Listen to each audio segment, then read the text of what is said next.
Welcome to the poetry reading, the Swans Island Buoys and Other Line poetry readings with Mr. Donald Junkins. We are privileged to have, this is your third reading here at Nyack. It is. We're privileged to have Mr. Junkins back on the hillside. I'm going to forego a traditional introduction of accomplishments and more speak from the heart, because some of you know the influence that Mr. Junkins has had on my life and my work, and I consider him to be as good a poet as I've ever read. And I remember the first time I heard him read in New Paltz, and it was revolutionary to me in terms of you could hear craft. I heard craft for the first time from a spoken poet. That's a remarkable thing to say, especially for any of you who have ever been to a bad poetry reading. And it made me believe in something that I'd lost faith in. And that was also remarkable to me. It really led me down a road that brought me to Nyack. I know that in my heart for sure. And it led me to write again. And so this goes on. I'm currently working on a dissertation that will turn into a biography on Mr. Junkins' life and work. And so, and what a privilege and honor it is to work with such a fine craftsman and a fine artist. I'm going to, so with that said, I'm going to read actually two poems. The first one is were lines that I originally, when I had the idea for this reading, I told my friend Alex Shakespeare. We had spent 5 days in Swans Island with you. Yeah. We went to Swans Island this past winter. Crazy thing to do. A crazy and wonderful thing to do. And we spent in the middle of the winter, right after Christmas break, or right after the Christmas holiday. We spent 5 days, 5 really wonderful days on Swans Island without any heat and no running water, and it was a really great experience. And so I told Alex, I said, we had heat. You're right, we did have heat. We had heat from the fireplace. At night we didn't have heat. That's true. That's true. Okay, but we could have, but we roughed it. It was, like I said, it was not torture. It was really wonderful, awakening. So I told Alex, I said, why don't you write a poem, and to warm up the reading, you'll read one of your poems from Swans Island, and I'll read one of mine. And so that sort of worked out. He wrote a really nice, wonderful poem, and I'm going to read 2 stanzas of that poem, and then I'm going to read a poem that I wrote before. I've yet to write my winter Swans Island poem yet, but I'm going to read 2 stanzas from Alex's fine poem to make do, and then read one more as a way of introduction. This is Alex Shakespeare's Memory of Summer Winter version for Donald Junkins. 4th and 5th stanzas. From the ferry landing, the island bobbed and pined like a dream with ghost. Clyde Torrey consorted with Odysseus, plowing his fields with an ass and an ox. Every island is Ithaca. Every January night, the stars burn like Roman candles in a pool of oil. The sea drops like a half-drowned deer on the rocks in the weeds, while the birch fire burns beautifully. And you read McDermott in a crazy tone of voice, echoing the leap to a wildly remote key in Beethoven's Allegretto, playing softly on the radio.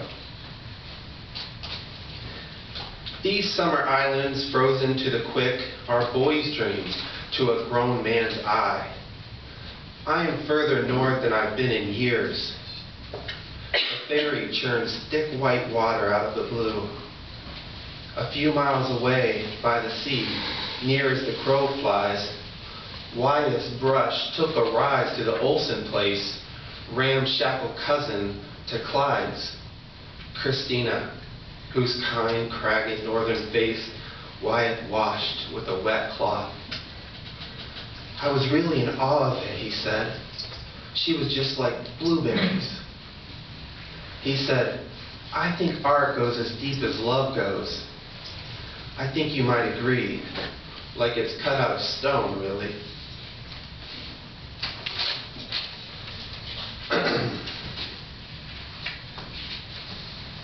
And the second poem is a poem that I wrote, and I consider it to be a gift that was given to me, because after I wrote this first book of poems, in which basically I gave Mr. Junkins the epigraph to the book, in which he said once, "Form means nothing, it's just the pressure we put on the poem." We had gone to a summer meeting in Swans Island with Mr. Junkins and his wonderful wife, Kaimei, and they had taken very good care of our family. And so I came back, and I thought the book was written, and then I sat down one day and I wrote this poem. And he had said something when I was sitting out there. He was showing me poems that he had, that he's the editor of the North Dakota Quarterly Journal, and he had been sent all these poems. And so he said, "Here, take a look at them." And so I started reading them all. And I started pouring through them. And he said, "Oh, you're really reading them?" He said, "I don't get past the first line." And later on, I emailed him about that statement. I said, "That one statement to me was worth an entire semester's creative writing course. I pay attention to first lines now more than I ever did before." And then he said at another point during that time, he said, "What is a poem but lines?"